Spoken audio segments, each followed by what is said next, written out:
The porcelain cup shattered against the marble floor. Tea spread across the white stone like brown blood. Eleanor Hartley dropped to her knees. Her hands shook as she tried to gather the sharp pieces. "Clumsy fool," her sister Beatrice hissed. "You cannot do anything right." Eleanor's cheeks burned. The other ladies in the drawing room whispered behind their fans. She could hear their soft laughter. It cut deeper than the porcelain edge that sliced her finger. Blood welled up. She pressed her thumb against the cut. "I am sorry," Eleanor whispered. Her voice barely made a sound. "Sorry does not fix the cup," her stepmother said from her chair. Lady Hartley's voice was cold as winter frost. "That was from the Duke's own collection. Your father would be ashamed." Eleanor felt tears sting her eyes. She blinked them back. She would not cry. Not here. Not in front of them. Her father had been dead for 3 years. In those 3 years, Eleanor had become a servant in her own home. "Get up," Beatrice snapped. "You are making a scene." Eleanor stood slowly. Her knees ached from kneeling on the hard floor. A maid rushed forward to clean the mess. The girl would not meet Eleanor's eyes. No one did anymore. They all knew what she had become. The forgotten daughter, the burden, the one nobody wanted. Eleanor was 23 years old. She had once been pretty. Her father had told her so. He had promised she would marry well. He had loved her. But then he died, and his second wife showed her true nature.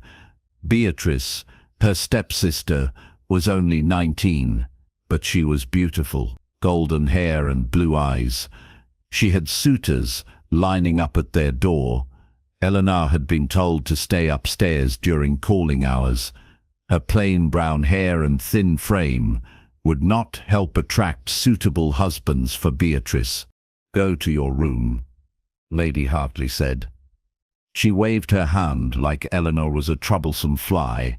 "I cannot bear to look at you right now." Eleanor curtsied.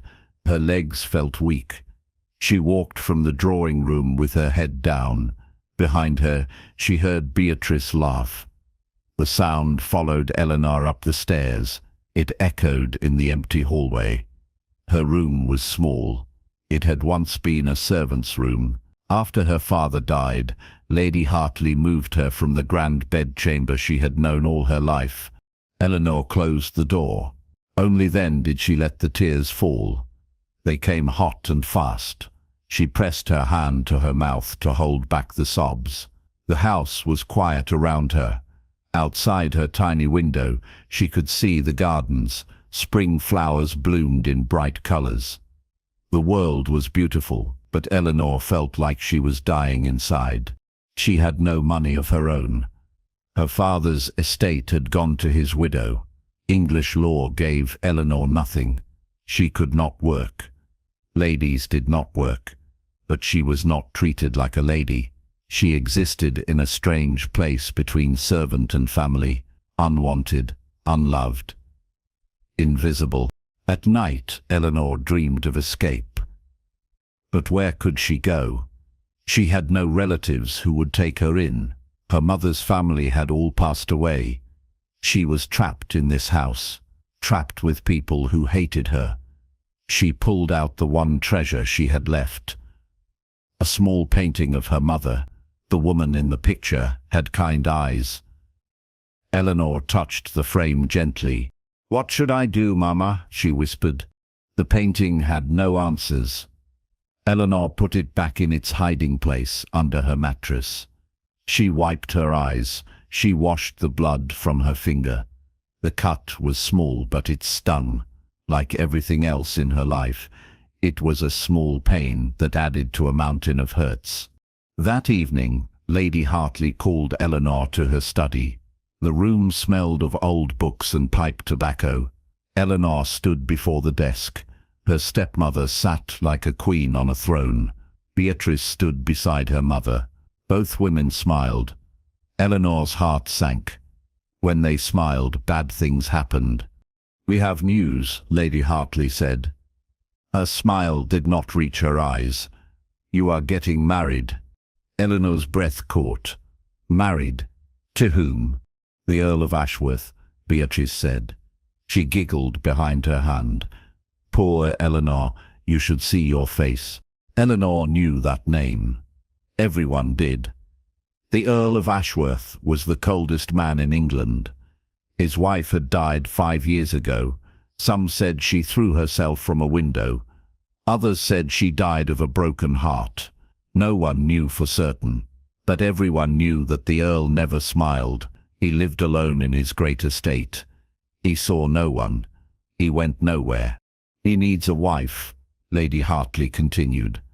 "Someone to manage his household, someone who will not expect affection or attention.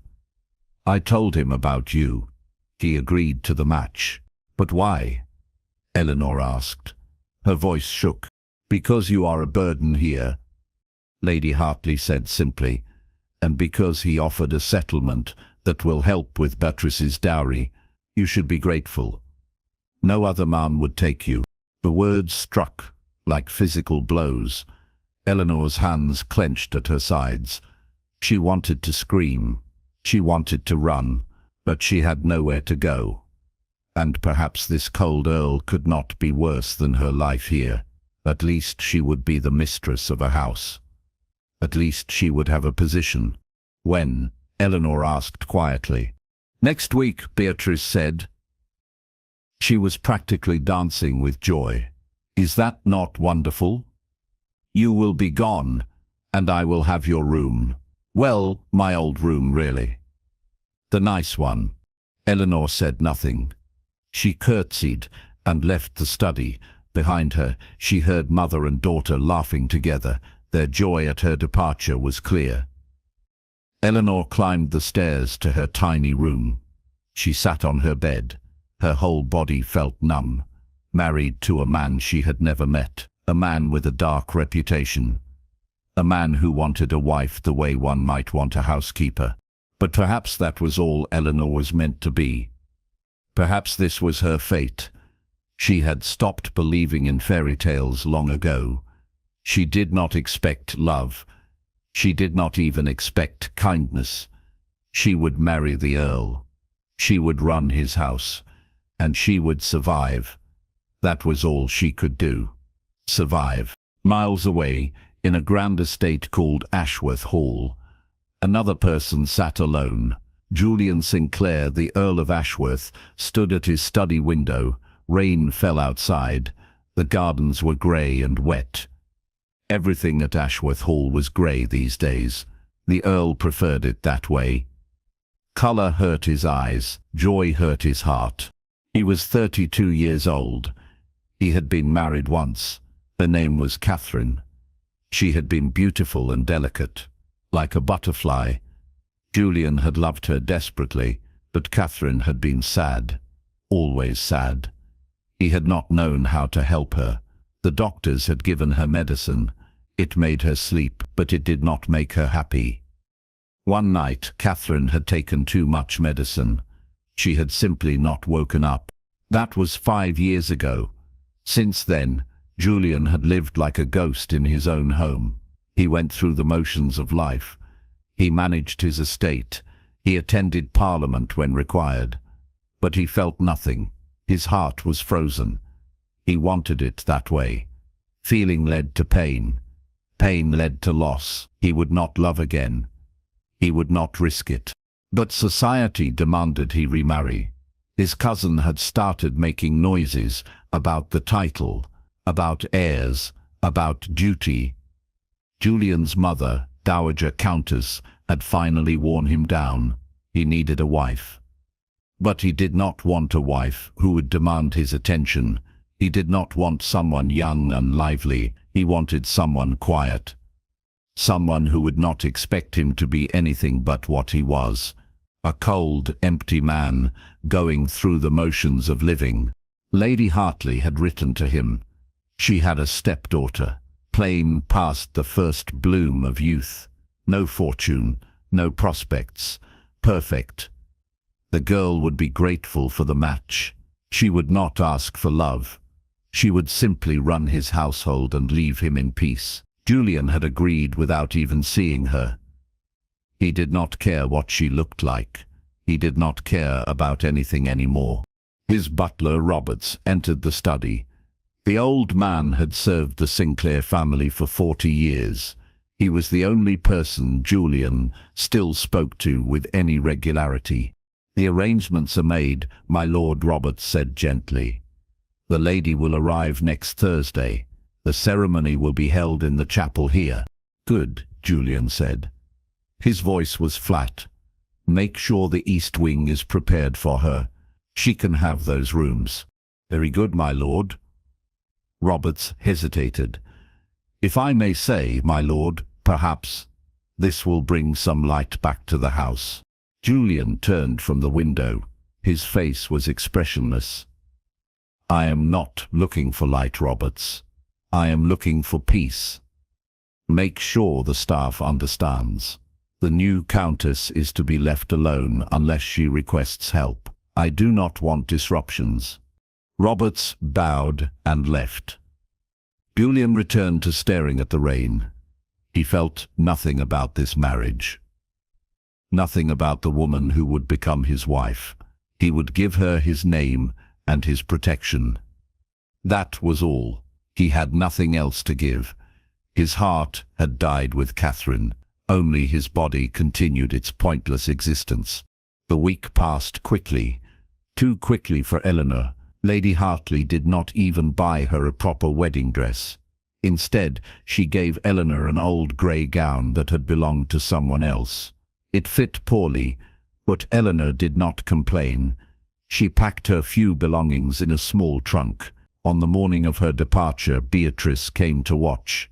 "Do you think he will even like you?" Beatrice asked.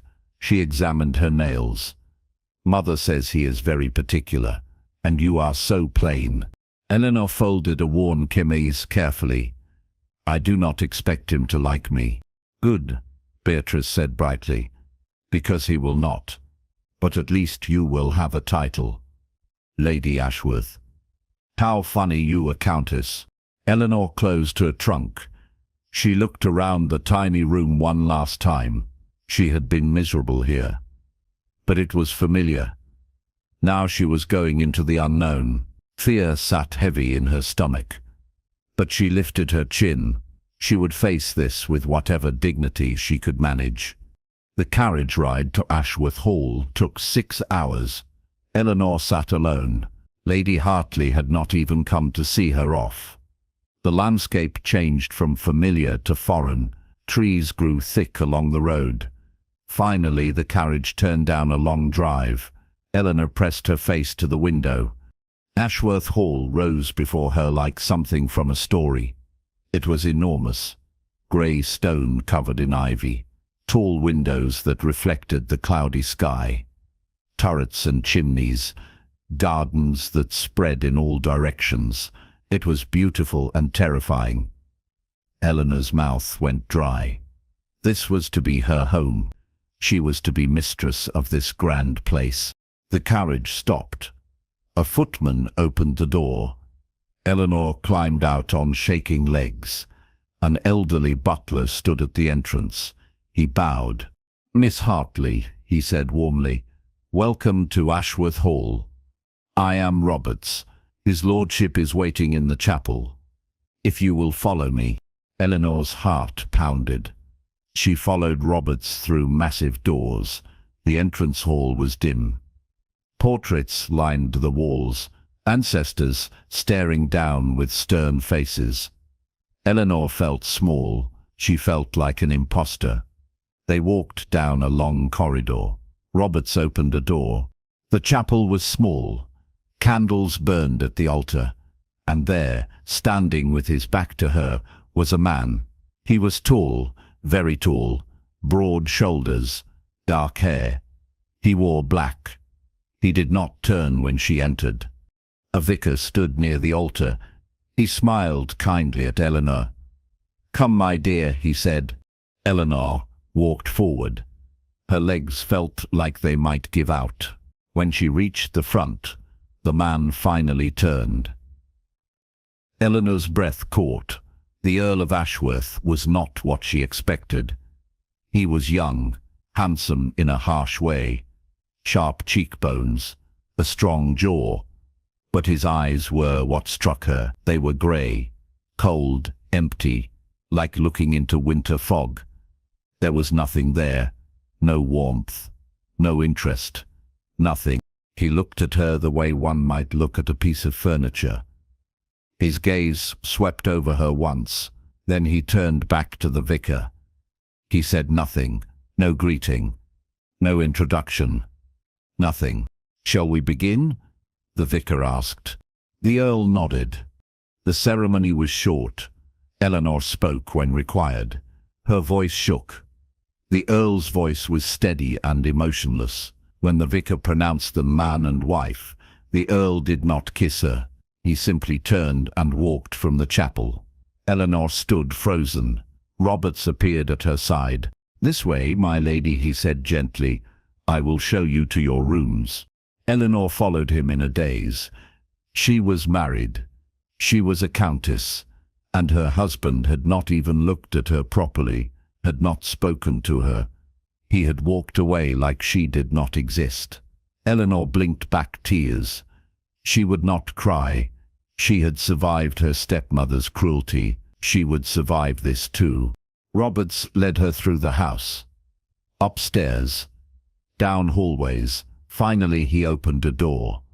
"Your chambers, my lady. If you need anything, pull the bell cord. A maid will come. Dinner is served at 8. His lordship dines in his own rooms. Breakfast is available in the morning room from 7 to 10. His lordship breakfasts at 6 in his study." Eleanor understood. She would not see her husband. He had married her and dismissed her. She was to live in this house like a ghost. Roberts left her alone. Eleanor looked around the room. It was beautiful. A large bed, with blue curtains. A fireplace. Windows overlooking the gardens. Furniture that was finer than anything she had ever owned. But the room felt cold. Empty. She sat on the edge of the bed. She was Lady Ashworth now, but she had never felt more alone. Her wedding night, and she was sitting by herself in a strange room. She had not expected love, but she had not expected this complete indifference either. It hurt in a way she had not anticipated. At least her stepmother had acknowledged her existence, even if only to be cruel. The Earl acted like she was invisible. Eleanor unpacked her small trunk. Her few dresses looked shabby in the grand wardrobe. She found a nightgown and changed. She climbed into the large bed.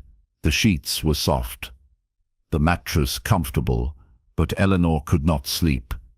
She stared at the ceiling. Outside, she heard an owl hoot.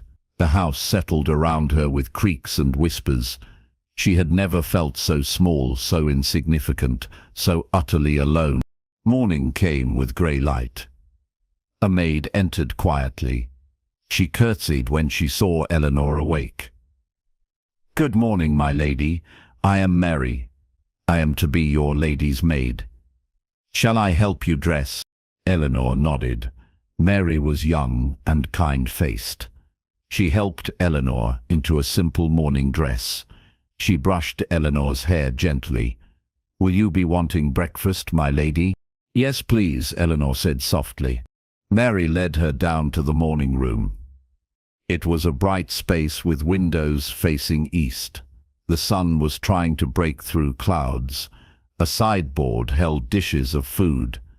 Eleanor took a small portion. She sat at the long table alone. She ate slowly. The food was good, but it tasted like dust in her mouth. After breakfast, Eleanor did not know what to do. Roberts found her wandering the hallway. "Would you like a tour of the house, my lady?" he asked. Eleanor nodded gratefully. Roberts showed her room after room, the drawing room, the music room, the library, the conservatory. Each space was grand and empty. Dust covers shrouded much of the furniture. His lordship does not entertain, Roberts explained. The house has been quiet since the late Countess passed. They did not go to the West Wing. His lordship's private rooms, Roberts said. He prefers not to be disturbed. Eleanor understood. Her husband lived on one side of the house. She was to live on the other. They were married, but separate. That evening she dined alone in the formal dining room. The table could seat 30. She sat at one end with a single-place setting. Servants brought course after course. Eleanor picked at the food. The silence was heavy, oppressive. Days passed like this. Eleanor woke. She dressed. She wandered the house. She read in the library. She walked in the gardens.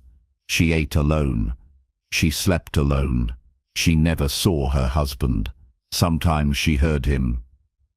His footsteps in a distant corridor, his voice speaking to Roberts. But he never sought her out. He never sent for her. She was the Countess of Ashworth, but she lived like a prisoner in a beautiful cage. A week passed, then two. Eleanor felt herself fading, becoming more invisible. She spoke only to servants. Mary tried to be cheerful, but even she could see how sad Eleanor was. One morning Eleanor woke to rain. It matched her mood. She dressed in a dark blue gown. She went to breakfast. As she entered the morning room, she froze. The Earl sat at the table. He was reading a newspaper. He did not look up when she entered. Eleanor's heart raced. This was the first time she had seen him since the wedding. She did not know what to do. Should she speak? Should she leave? She stood paralyzed in the doorway. "Sit down," he said. His voice was cold. Still, he did not look up from his paper. Eleanor sat. Her hands shook. She reached for the teapot. It was heavy. Her nervous fingers could not grip it properly. The pot tilted. Hot tea splashed on her hand. She gasped and jerked back. The pot clattered against the table. The Earl looked up. For the first time, their eyes met. His grey gaze held hers. Eleanor's breath caught. She pressed her burned hand against her chest. "I am sorry," she whispered. "I did not mean to." "Are you hurt?" he interrupted. His tone was still flat, but there was something different. A flicker of something in his eyes. "It is nothing," Eleanor said quickly. She felt tears threaten. Of course she had to be clumsy in front of him. Of course she had to make a fool of herself. The Earl stood. He walked to her side of the table. Eleanor flinched, but he reached for her hand. His fingers were warm, gentle. He turned her hand over. The skin was red where the tea had burned. "Roberts," the Earl called. The butler appeared instantly. "My lord, bring burn salve and ice wrapped in cloth." "At once, my lord." The Earl looked down at Eleanor's hand. He still held it. His touch was the first kind thing Eleanor had felt in so long. Tears spilled down her cheeks before she could stop them. She tried to pull her hand away. She did not want him to see her cry, but he held firm. "Why are you crying?" he asked. His voice was quiet. "Does it hurt very badly?" "No," Eleanor managed. The word came out broken. "I mean, yes, but that is not why I am crying." He finally looked at her face, really looked at her. Eleanor saw his expression shift. Something like surprise crossed his features. "Then why?" he asked. "Because you are being kind," Eleanor said. More tears fell. She could not stop them. "I did not expect kindness." Something flickered in the Earl's grey eyes. Something that might have been pain or recognition. Roberts returned with the salve and ice. The Earl took them. He sat in the chair next to Eleanor. He wrapped the ice in cloth and pressed it gently to her burn. His movements were careful, tender even. "I have not been kind," he said after a moment. His voice was rough. "I have not been anything." Eleanor did not know how to respond. She watched his face as he tended her hand. Up close, she could see he was tired. Deep circles shadowed his eyes. Lines of grief marked his features. He was handsome, but it was a harsh beauty, like a winter landscape, beautiful but frozen. He applied the salve with gentle fingers. Then he wrapped her hand in clean linen. "There," he said. He stood abruptly. He stepped back. The distance returned. The walls went back up. But he paused before leaving. "I am sorry," he said quietly, "for everything." Then he was gone. Eleanor sat alone at the table. Her hand throbbed, but her heart felt strange. That brief moment of kindness had cracked something open inside her, had shown her that beneath his cold exterior, the Earl was still human, still capable of care. It was a tiny seed of hope, but it was enough. That evening, Roberts came to her rooms. "His lordship requests your presence at dinner tonight, in the dining room, 8 o'clock. Eleanor's heart jumped. "He does?" "Yes, my lady.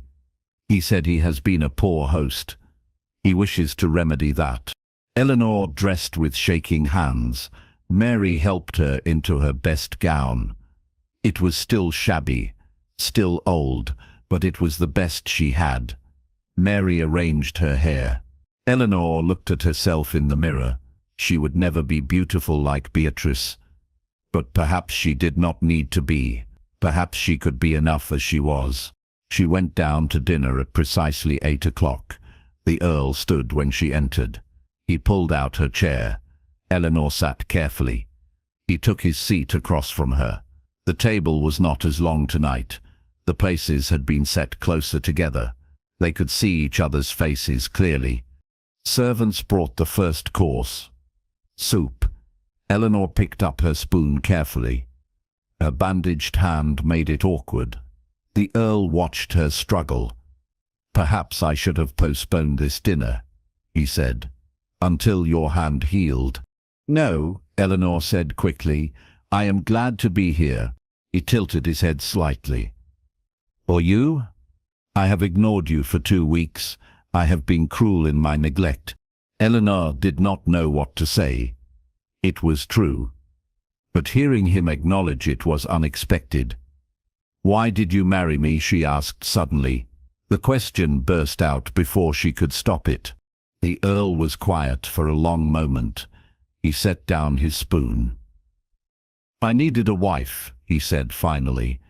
"For appearances, for duty. I was told you needed a husband. It seemed practical." "You did not want a wife at all," Eleanor said. It was not a question. "No," he admitted. "I did not want anyone." "Because of your first wife," Eleanor said softly. His jaw tightened. "You know about Catherine. Only rumors, that she died, that you loved her very much." "I did," he said. The words were hard, like stones.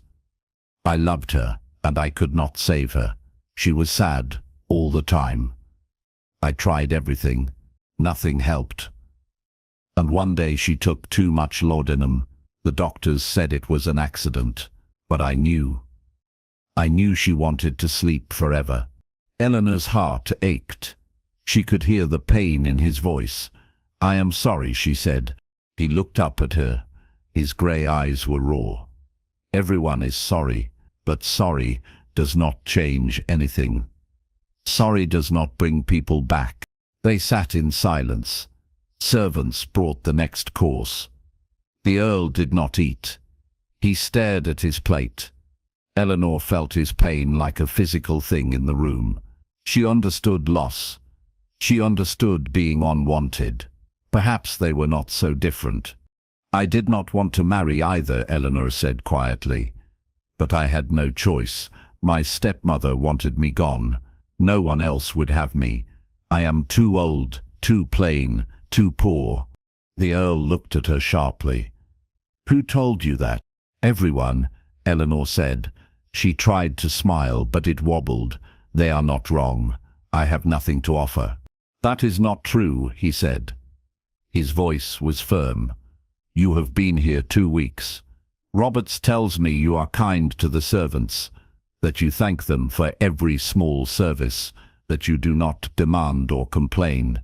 The maids like you, the footmen respect you. That is worth more than beauty or fortune. Eleanor felt heat rise to her cheeks. Roberts said that. He did. He also said you spend hours in the library, that you read.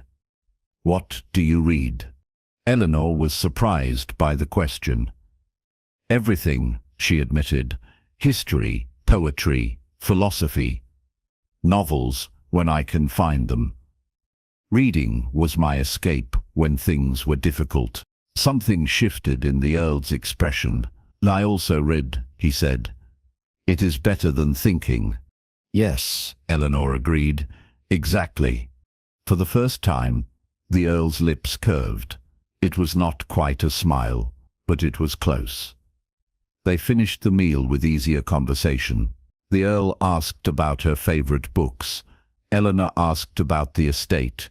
It was stilted at times, awkward, but it was something. When the meal ended, the Earl stood. Would you join me in the library? He asked. I could show you where the novels are kept. Eleanor nodded. She followed him to the library. The room was enormous. Shelves stretched from floor to ceiling. The Earl lit more candles. He led her to a far corner. These shelves, he said. Catherine collected novels. She loved them. I have not touched them since she passed, but perhaps you would enjoy them. Eleanor ran her fingers over the spines. Thank you, she said softly. This is very kind. It is nothing, he said. But his voice was gentler than before. You are my wife. You should have access to everything in this house. I should have told you that from the beginning. He moved toward the door. Eleanor spoke without thinking. Would you stay? She asked. Just for a little while. We could read together, or simply sit. I have been very alone. The Earl stopped. His back was to her. She thought he would refuse. But then he turned. I have been alone too, he said quietly. Perhaps we could be alone together. He settled into a chair by the fireplace. Eleanor chose a novel and sat across from him. He picked up a book from the side table. They read in silence. But it was a comfortable silence. The room was warm. The fire crackled. Outside, rain pattered against the windows. For the first time since her arrival, Eleanor felt at peace. And when she glanced up, she saw the Earl watching her. When their eyes met, he did not look away. Something passed between them, a understanding, a recognition. Two lonely people finding unexpected comfort in each other's presence. The days that followed were different. The Earl began joining Eleanor for breakfast. They spoke little at first, but gradually, conversation came easier. He asked about her childhood. She told him about her father, about how things changed after his death, about her stepmother's cruelty. The Earl listened. His expression grew darker as she spoke. You deserved better, he said when she finished. You deserved kindness and care, not abandonment. We do not always get what we deserve, Eleanor said. No, he agreed, we do not. Eleanor learnt about him in small pieces. He showed her the estate. They rode through the fields on gentle horses. He introduced her to the tenants. She saw how he cared for the people who depended on him, how he knew their names, their children's names, their problems. He was not warm with them, but he was fair, just. He made sure they had what they needed. You are a good landlord, Eleanor told him as they rode back to the house one afternoon. I try, he said. These people matter. Their lives matter. Just because I am a lord does not make me more important than them. Eleanor saw the man beneath the cold exterior. He was not cruel. He was wounded. He had built walls to protect himself from more pain, but the walls were starting to crack. She saw it in small moments, the way he held her chair, the way he made sure she had tea, the way she liked it, the way he asked if she was warm enough, comfortable enough, happy enough. One evening, they sat in the library after dinner. Eleanor read while the Earl worked on estate papers. She glanced up and caught him staring at her. He did not look away this time. "What is it?" she asked. "I was thinking," he said slowly, "that you are not plain at all. I do not know who told you that, but they were wrong." Eleanor felt her cheeks grow hot. "My lord." "Julian," he interrupted. "We are married. You should call me Julian." "Julian," she repeated. The name felt strange on her tongue. Intimate. "I do not need false compliments." "It is not false," he said. He set down his papers. He stood and crossed to her chair. He looked down at her with an intensity that made her breath catch. "When you read, you bite your lower lip when something interests you. When you smile, really smile, your whole face lights up. Your eyes are brown, but they have gold flecks that catch the light. Your hair looks soft. I have wanted to touch it for days." Eleanor could not breathe. He was so close. She could feel the warmth radiating from him.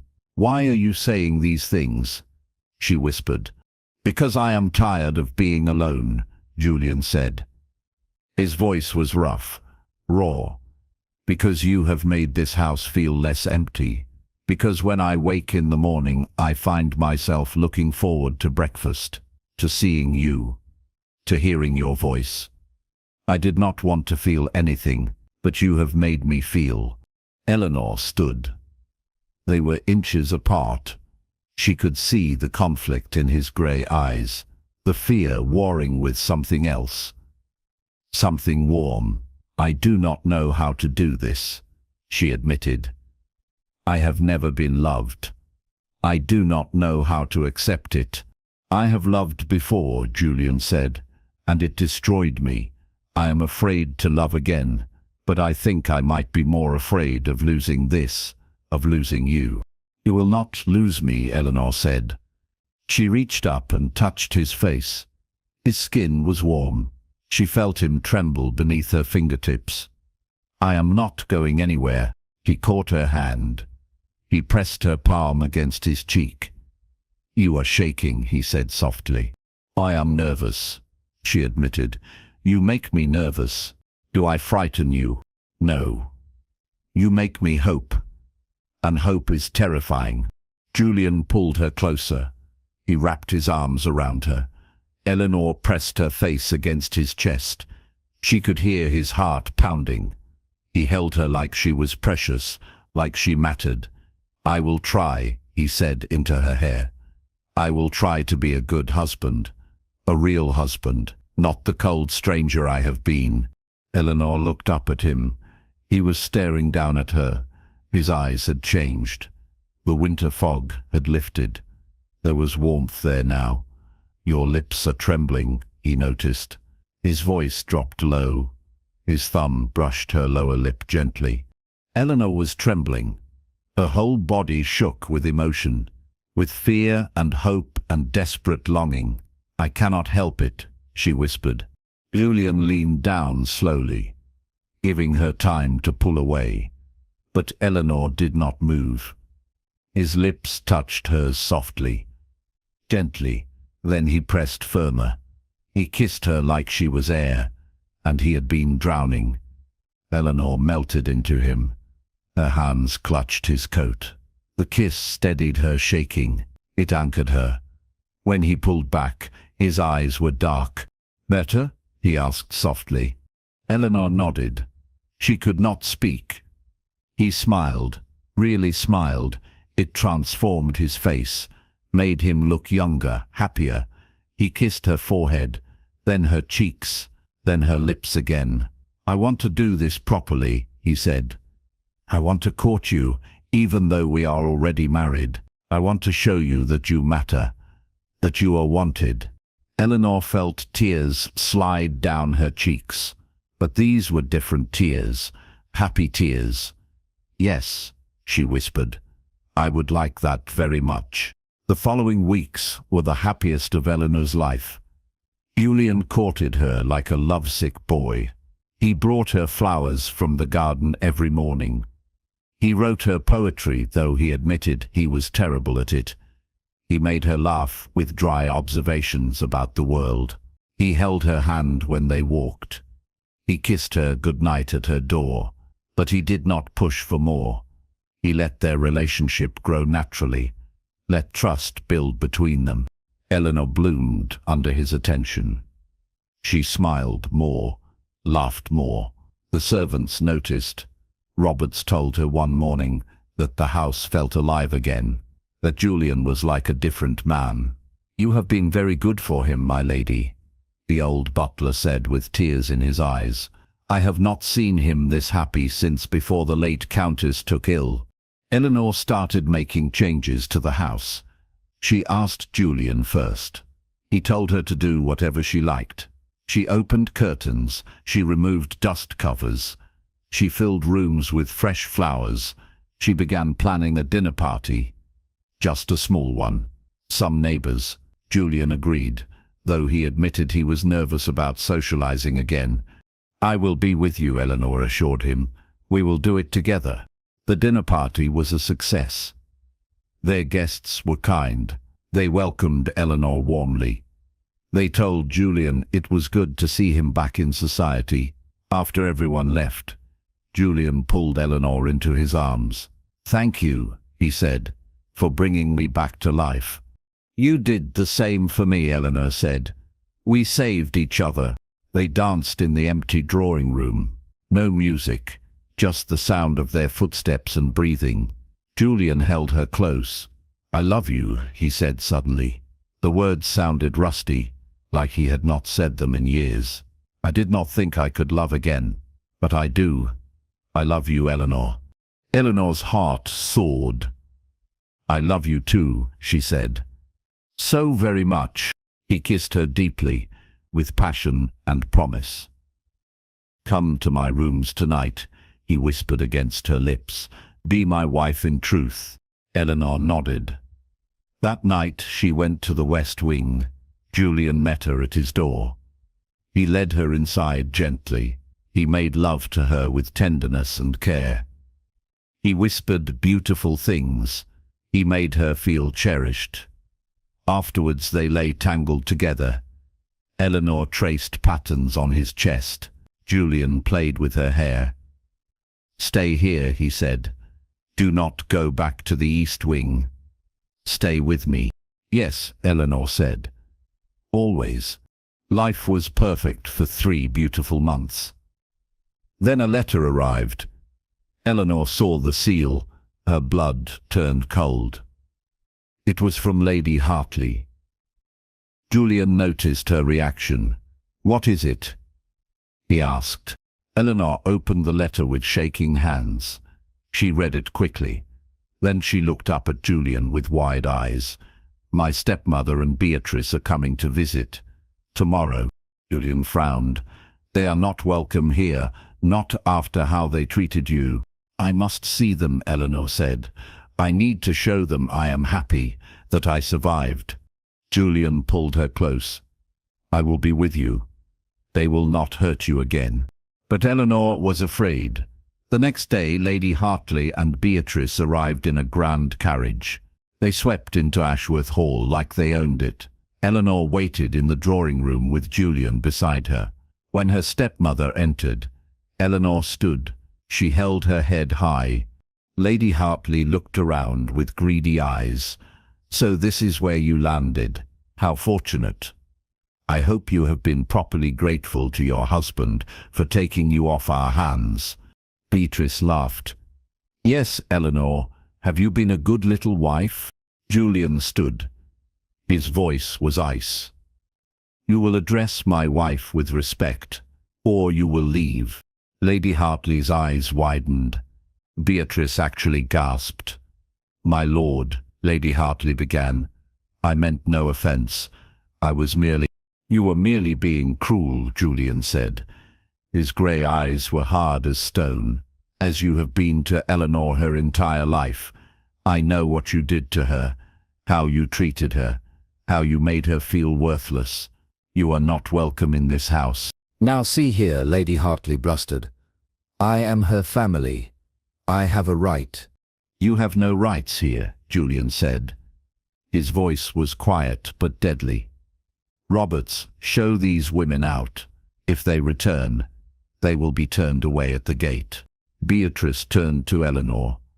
"Are you going to let him speak to us this way?" Eleanor stepped forward. She looked her stepsister in the eye. "Yes," she said clearly. "Because he is right. You made my life miserable. You told me I was nothing. But you were wrong. I am Lady Ashworth. I am loved.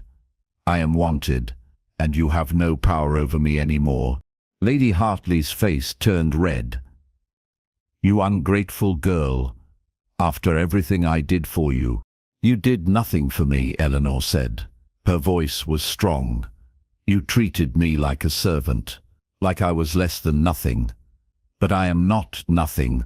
I never was. I was just surrounded by people who could not see my worth." Julian took Eleanor's hand. "We are done here, Roberts." The butler and 2 footmen escorted Lady Hartley and Beatrice out. The women protested loudly, but no one listened. When they were gone, Eleanor turned to Julian. She was shaking, but not with fear, with relief, with triumph. "Did that really happen?" she asked. Julian pulled her into his arms. "It did. You were magnificent." Eleanor laughed. It bubbled up from deep inside. "I feel free," she said. "Finally free." But that night, old fears crept back. Eleanor woke from a nightmare. She was back in her tiny room, alone, unloved. She gasped and sat up. Julian woke beside her. "Eleanor, what is wrong?" "Bad dream," she whispered. But tears streamed down her face.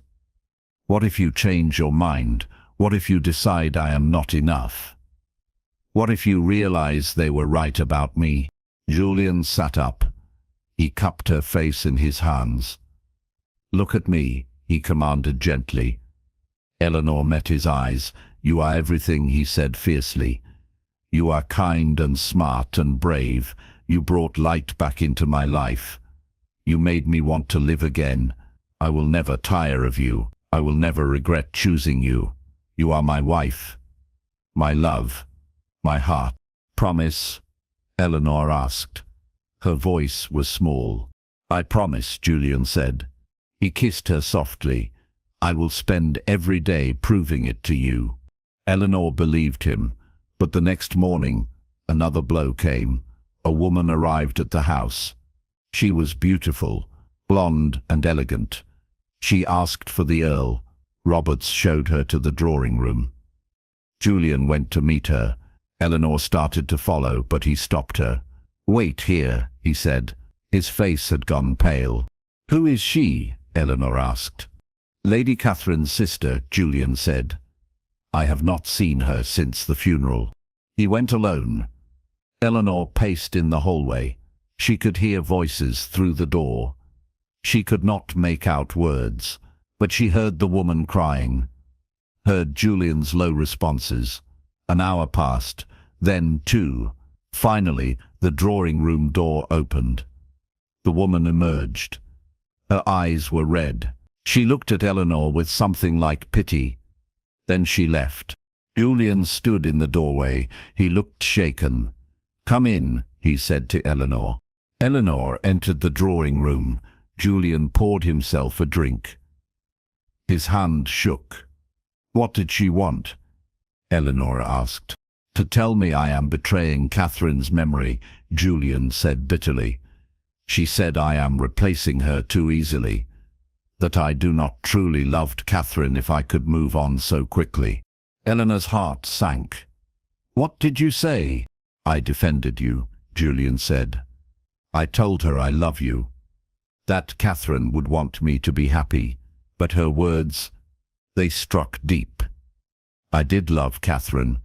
I failed her, and now I am happy while she is dead. It feels wrong. Eleanor felt cold spread through her chest. Do you regret marrying me? No, Julian said quickly. But I feel guilty. Is that the same as regret? I do not know. Eleanor stood. I will leave you alone, she said quietly. You need time to think. She left the drawing room. She went to her old rooms in the East Wing. She had not been there in weeks. They felt foreign now, empty. She sat on the bed. Fear crawled through her. What if Julian's guilt consumed him? What if he could not move past it? What if he started to resent her? For 3 days, Julian withdrew. He did not join her for meals. He sent apologies through Roberts. He was working through things. The butler said he needed time. Eleanor gave him space, but it hurt. It hurt so much. She felt herself slipping back into old patterns, feeling unwanted, invisible. Not enough. On the 4th day, Eleanor could not bear it anymore. She went to Julian's study. She did not knock. She walked in. He sat at his desk, his head in his hands. He looked up when she entered. His eyes were red. I cannot do this, Eleanor said. Her voice broke. I cannot be married to a ghost. I love you, but I cannot compete with a dead woman's memory. If you cannot let go of your guilt, if you cannot choose me, then we have no future. Julian stood. Eleanor, no, she said. Tears streamed down her face. I have been unwanted my whole life. I will not stay somewhere I am not fully wanted. I deserve better. I deserve someone who loves me without reservation, without guilt. If you cannot be that person, tell me now. Julian crossed the room in 3 strides. He grabbed her shoulders. I do want you, he said desperately. I have been afraid that loving you means forgetting Catherine. But I realize now that is not true. I can love her memory and still love you. They are not the same. You are not replacing her. You are something completely different, something new, something precious in its own way. Then why have you been avoiding me? Eleanor demanded. Because I am a coward, Julian said. His voice was raw. Because it is easier to hide than to face difficult feelings. But I do not want to hide anymore. I want to live. I want to love you, fully, without holding back. Eleanor searched his face. She saw truth there, saw fear and love tangled together. I need you to be sure, she said. I cannot take more heartbreak. I am sure, Julian said. He pulled her close. I am so sorry. I will do better. I promise I will do better. Eleanor clung to him. He held her tight. They stood like that for a long time. When they finally pulled apart, Julian took her hand. Come with me, he said. He led her to a small room she had never seen before. Inside were portraits. Catherine smiled from a canvas. Other family members Eleanor did not recognize. This is the memory room, Julian said, where I keep the past. I come here sometimes to remember, but then I leave and I go back to the present, to you. The past is important, but it is not where I live anymore. He closed the door. He turned to Eleanor. You are my future, he said. You are my life now, and I will never make you doubt that again. Eleanor believed him. They returned to their rooms. That night, Julian made love to her with renewed passion, with certainty. He whispered promises against her skin. He showed her with his body what his words proclaimed. She was wanted. She was loved. She was enough. 2 months later, Eleanor realized she was with child. She told Julian at breakfast. He dropped his teacup. It shattered on the floor. For a moment, Eleanor feared his reaction, but then he laughed. Really laughed. He pulled her from her chair and spun her around. "A baby," he said. Wonder filled his voice. "We are going to have a baby. Are you happy?" Eleanor asked. "I am terrified," Julian admitted. "But yes, so happy, so incredibly happy." He became impossibly protective. He worried about everything. Eleanor found it endearing. The months passed slowly. Her belly grew. Julian talked to the baby every night. He told their child stories. He promised to be a good father. Eleanor had never seen him so excited. When labor came, Julian refused to leave. He held her hand through the pain. He whispered encouragement. When the baby finally arrived, a healthy boy with dark hair and grey eyes, Julian cried. He held his son with shaking hands. "He is perfect," Julian said, "just like his mother." They named him Thomas after Eleanor's father. Lady Hartley sent a cold congratulations. Beatrice sent nothing. Eleanor did not care. She had her own family now. Julian, Thomas, and another baby on the way 2 years later. A daughter they named Catherine, for the wife who came before. Eleanor suggested it. Julian cried when she did. "You are generous," he said, "to honor her memory." "She was part of your life," Eleanor said. "She helped make you who you are. Our daughter can carry her name with pride." Life was not always easy. Julian still had dark days, days when grief touched him. Eleanor had moments of insecurity, days when old fears whispered that she was not enough. But they faced these moments together. They talked. They held each other. They chose each other every day. Years passed. Thomas grew strong and kind. Little Catherine was curious and bright. Julian became less cold, more open. He smiled easily now. He laughed often. The house that had been grey and silent was now full of life, full of love. Neighbors came to visit. Julian and Eleanor hosted dinners and balls. They were known as the happiest couple in the county. One evening, when the children were in bed, Julian and Eleanor sat in their library, the room where so much had begun. Eleanor read while Julian watched her. "What are you thinking?" she asked. "I am thinking about the day I married you," Julian said. "How I felt nothing, how empty I was, how I thought I would never feel again. And now?"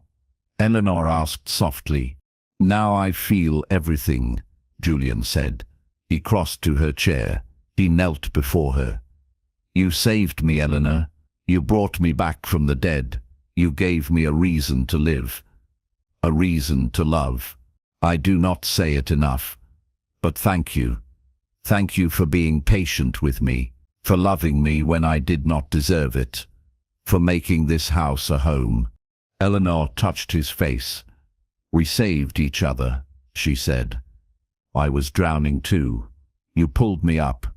You made me believe I was worthy of love. You gave me a family, a purpose, a life worth living." Julian kissed her palm. "I love you," he said, "more than words can say." "I love you too," Eleanor said, "always." They sat together in the quiet.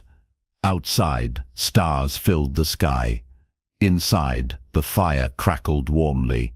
Two people who had been broken had found each other. Two people who had been alone had built something beautiful together. They had faced their pasts. They had chosen their future, and in doing so, they had found what they both desperately needed. They had found home. They had found healing. They had found love. And in the end, That was everything.